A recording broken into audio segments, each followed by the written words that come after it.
सांगड़ वेझो रोड हादसे में बाड़ी समेत ॿ ॼणा हयातियूं विञाए वेठा। बजाज स्टाफ वटि मोटरसाइकिल बीठल ट्रैक्टर ट्राली सां टकराइजी वई। हादसे जे नतीजे में 5 वरनि जी बाड़ी समेत 2 ॼणा फोत थी विया। इतला ते पुलिस पहुची ॿिन्ही फोतुनि जा लाश अस्पताल पहुचाया। हितां ज़रूरी कार्रवाई बाद मर्द वारसनि हवाले कया विया। गुलाम हैदर वेझो ॻोठ हाजी जमालुद्दीन जोड़े जो बुनियादी सहूलियतुनि खां महरूम आहे।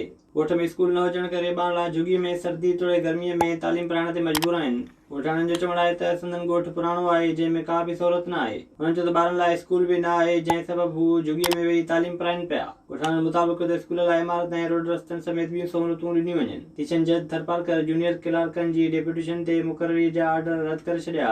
सेशन जज थरपारकर मुश्ताक अहमद कलवड़ वटि डीईओ मेल केवलराम राठौड़ जूनियर क्लार्कनि जी डेप्यूटेशन ते मुक़ररी जो नोटिफिकेशन पेश कयो। सेशन जज क्लार्कनि जा डेप्यूटेशन ऑर्डर रद्द कया।